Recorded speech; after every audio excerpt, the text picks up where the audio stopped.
In this one, I'll be building a deck chair from plans that are available on my website. I've also built a table that matches the chair, and I did that in a separate project, and the link to that video is in the description or at the end of this one. So the first thing I want to do is make the parts for the frame, and I'm going to be using cedar 2x4 mostly for that, and I've got a couple of pieces right here.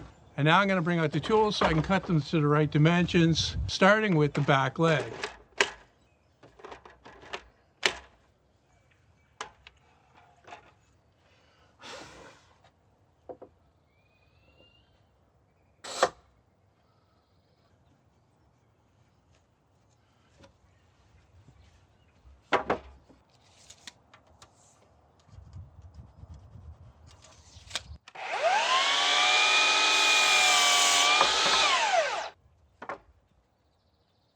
What I'm doing first is cutting these to a rough length of 34 inches to make them easier to handle. And then I'm going to set the miter saw to 22 degrees and make this first finish cut on the end. That goes about halfway across the 2x4. After I cut that angle on the end, that allowed me to mark the total length of the leg. And now I need to make a 31 degree cut on the end. And that's really tricky to do unless you've got a jig. And here I've got my angle guide, and there's details about this in the website article. And I'm going to use that to mark the line and also to help guide the saw to make that cut.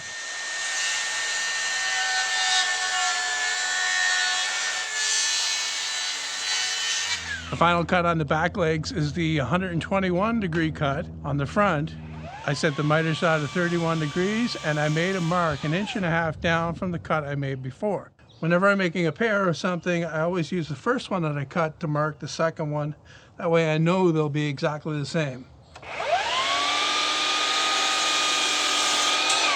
Now that I've got the back legs done, I can move on to making the back supports. And I'm going to rough cut those to 31 inches to begin with. And then I'm going to set the miter saw to 14 degrees and make that cut on the end. This is the part that goes down and joins into the back leg.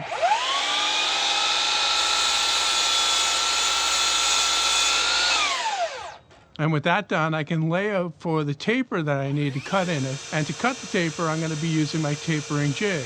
Details on that project are in the build article on my website.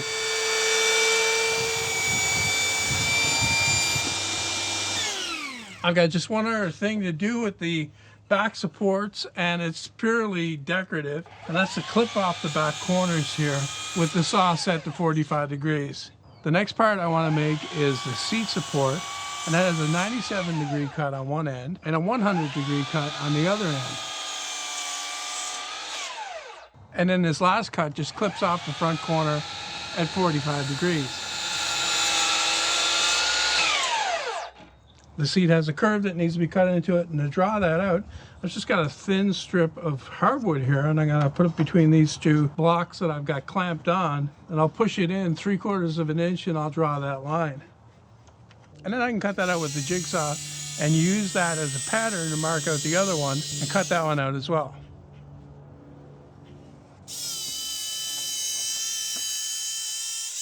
Next up, I want to cut the front legs, and those are rough cut to 24 inches. And then I'm going to cut the bottom of each leg at 5 degrees so it slopes back a little bit. And then I got a similar cut up on top at 4 degrees.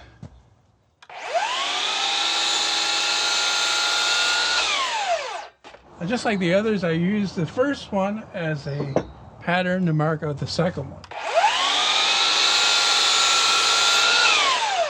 The top of each front leg has a taper cut into it. I just laid this out with the measurements from the plans, and I'm going to use a straight edge to draw the line, and then I'll just cut that with the circular saw freehand. I just have to make sure that when I do the other leg, I make it opposite of this one. The last parts of the frame are the armrests, and I'm going to be making those from pieces of 2x6. I'm going to cut them to 23 inches long.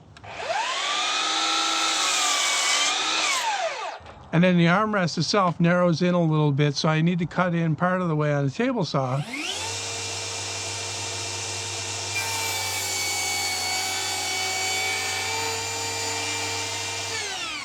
And then I'll finish that with the jigsaw. And then like the front legs, there's a tapered cut on the back, and I'll just cut that freehand with a circular saw.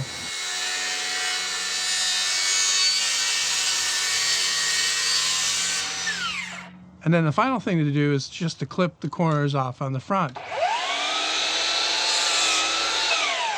Now, just like I did with all the other parts, I'm going to use this as a pattern to mark out this one. Particularly the taper on the back here and the part where it narrows in, especially the curve. I cut that freehand, so I like both sides to match.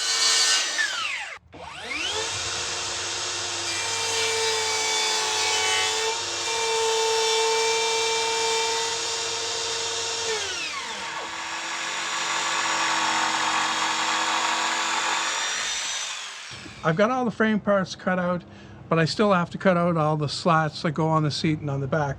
But before I do that, I want to get the frame halves put together, and that starts by joining the back leg to the seat back support. And to join them, I'm going to be using a 5/16 inch lag bolt that goes up through the bottom. But first I need to drill a counter bore in the bottom of the back leg so that the bolt will go up further inside. What I've got done here now is the back leg clamped down to my workbench here. I'm going to position the backrest roughly in place. I'm going to take the seat support and line it up and use that to make sure that the back support is in exactly the right spot. So now that I know that everything's in the right place, I can take that away and I can clamp this back support down to the workbench as well so it doesn't move around while I drill the pilot hole for the lag bolt.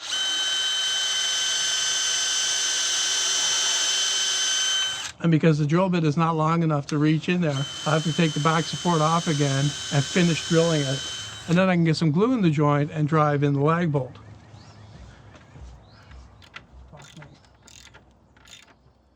So I got that frame put together, and I've got something rigged up here. I've got a scrap of wood clamped to the edge of my bench, and I've got the front leg set out, and I've made marks on that and on the back leg here. I intercept on there, or intersect, I guess. And what I'm going to do is position the front leg so it's sitting flat on this piece. And what I'm going to do next is I'm going to drive a couple of screws in to temporarily join the front leg to the back leg exactly where it's supposed to be. With that screw in, it's not going to move around while I drill the pilot hole for the 5/16 inch bolt that's going to go through here. I do have to watch to make sure that I put it low enough so that it's underneath the seat support.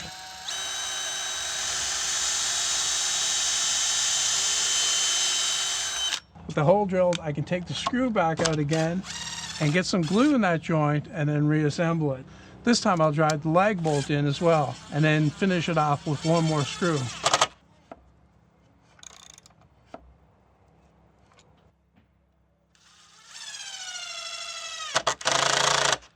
Next, I can add the seat support, and that just gets glued and screwed in place.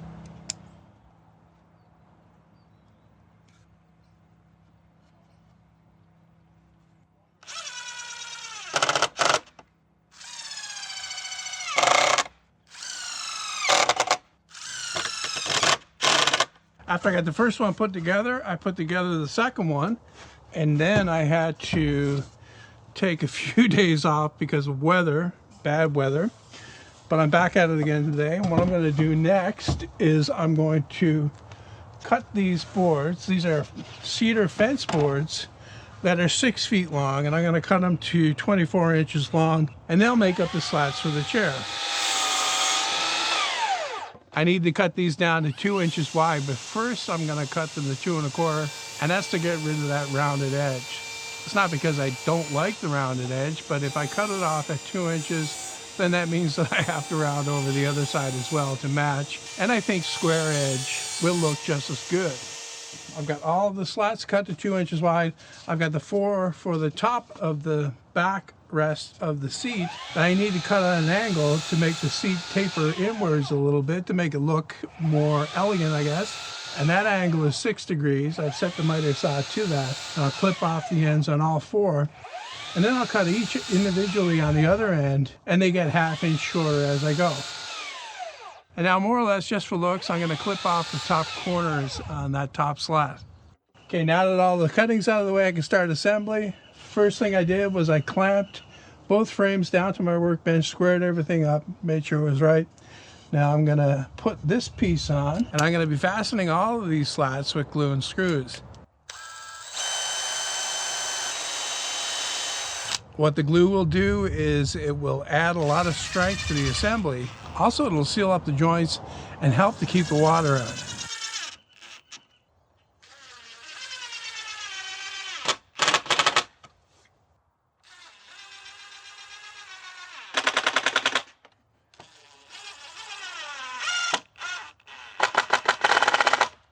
Trying to drive the screws in so that they're just flush with the surface here. And this strip is to space the slats 1/4 inch apart.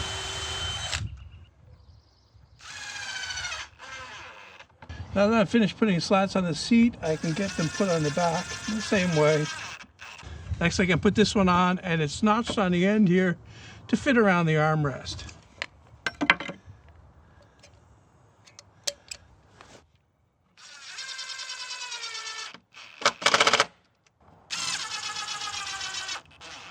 The last step in the assembly process is to put the armrests on, and then the chair is done and ready to use.